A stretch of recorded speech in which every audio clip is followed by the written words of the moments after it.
കാട്ടാക്കട ഗ്രാമപഞ്ചായത്തിലെ ജനപ്രതിനിധിയാണ്. ഞാനിപ്പോൾ ഉള്ളത് കാട്ടാക്കടയിലാണ്. കാട്ടാക്കടയിൽ ഒരു ഗ്രാൻഡ് ഫംഗ്ഷനിലേക്കാണ് ഞാൻ നിങ്ങളെ കൊണ്ടുപോകുന്നത്. അതായത് നമ്മുടെ കാട്ടാക്കട ഗ്രാമപഞ്ചായത്തിലെ സെക്രട്ടറി സാർ അദ്ദേഹത്തിൻ്റെ ഔദ്യോഗിക ജീവിതത്തിൽ നിന്ന് ഇന്ന് വിരമിക്കുകയാണ്. അപ്പോൾ അതിലേക്കുള്ള ഒരു ഗ്രാൻഡ് ഫംഗ്ഷനിലെ കാഴ്ചകളിലേക്കാണ് ഞാൻ നിങ്ങളെ സ്വാഗതം ചെയ്യുന്നത്.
കാട്ടാക്കട ഗ്രാമപഞ്ചായത്ത് വൈസ് പ്രസിഡന്റ് ശ്രീ സുധീഷ് കുമാർ നമ്മോടൊപ്പം ചേരുകയാണ്.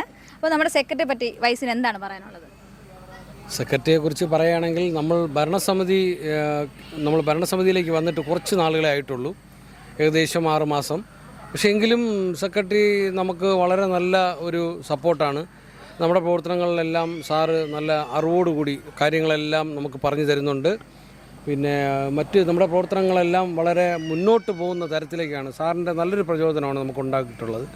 എല്ലാ കാര്യങ്ങളും നമുക്ക് അതിൻ്റെ ശരിയായ രീതിയിൽ പറഞ്ഞു തരികയും ഒപ്പം നമ്മുടെ ഭരണസമിതി അതോടൊപ്പം കാര്യങ്ങൾ ചെയ്യുന്നുണ്ട്. കൂട്ടായ്മയുടെ ഒരു പ്രവർത്തനം കൊണ്ടുമാണ് നമ്മൾ വളരെ കാര്യങ്ങളെല്ലാം ചെയ്ത് തീർക്കാൻ കഴിഞ്ഞു. അതിൽ ഏറ്റവും വലിയ ബെനിഫിറ്റ് എന്ന് പറയുന്നത് കെട്ടിട നികുതി തന്നെ വളരെയധികം നല്ല ഭംഗിയായിട്ട് നമുക്ക് പൂർത്തീകരിക്കാൻ കഴിയുന്നുണ്ട്.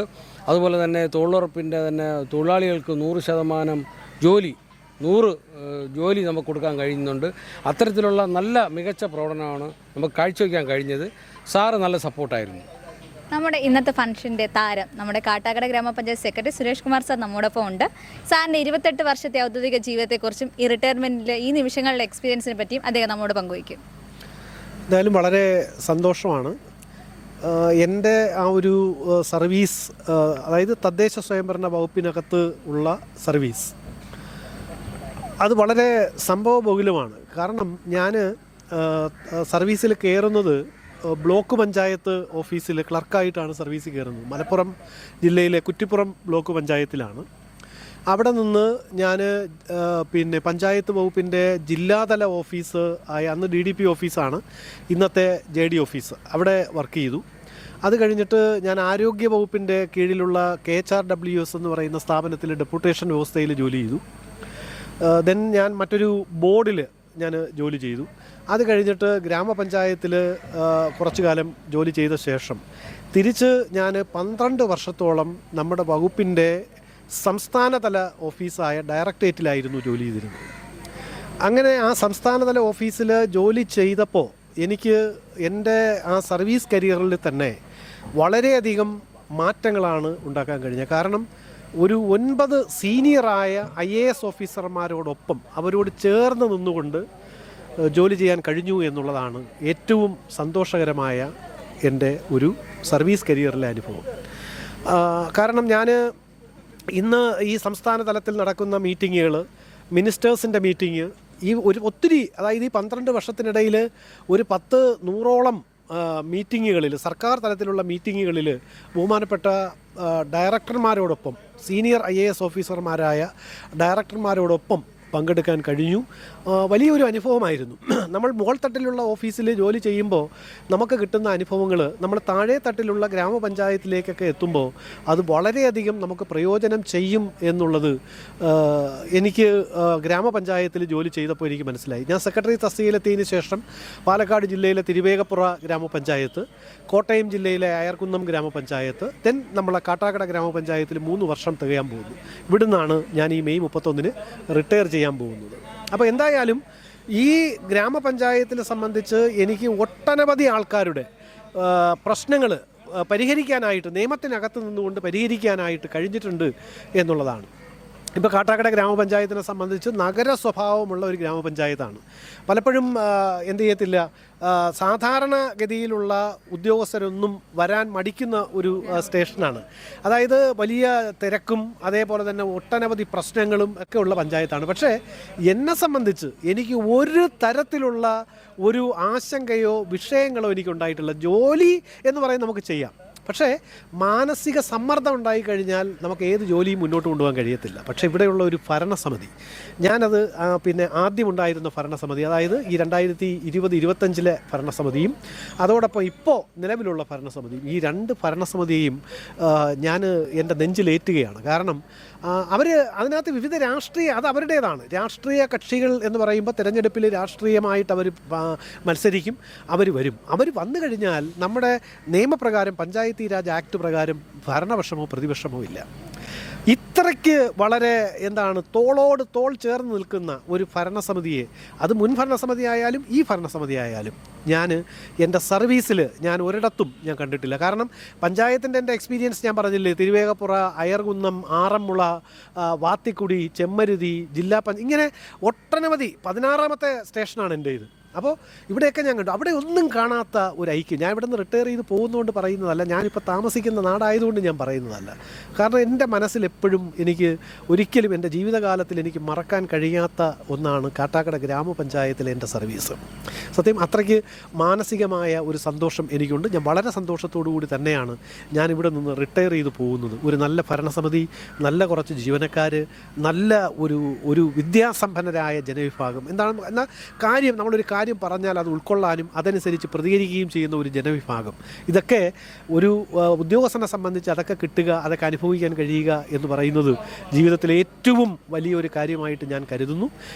തുടർന്നുള്ള എൻ്റെ വ്യക്തി ജീവിതത്തിലും മറ്റ് ഏതുദ്യമം ഞാൻ ഇനി തുടർന്ന് ഏറ്റെടുത്താലും ഈ കരുത്ത് എൻ്റെ മനസ്സിലുണ്ടാവും. നല്ല അനുഭവങ്ങൾ, കാട്ടാക്കടയിൽ നിന്നൊക്കെ ഉണ്ടായ നല്ല അനുഭവങ്ങൾ അത് പ്രയോജനപ്പെടുത്താൻ ഞാൻ ശ്രമിക്കും.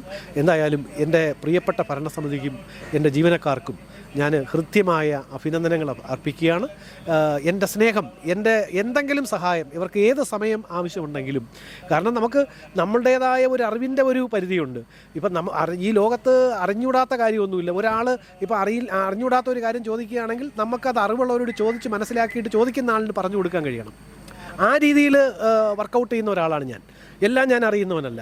പക്ഷേ അപ്പോൾ അത്തരത്തിൽ എൻ്റെ നിലവിലുള്ള ഭരണസമിതിക്കും അതേപോലെ തന്നെ എൻ്റെ ജീവനക്കാർക്കും എന്നും എൻ്റെ ഭാഗത്തു നിന്ന് ഉള്ള സഹായങ്ങൾ ഉണ്ടാവും. ഇത് നല്ല അനുഭവമാണ്. എല്ലാവർക്കും ഞാൻ ഹൃദ്യമായ നന്ദി അറിയിക്കുകയാണ്.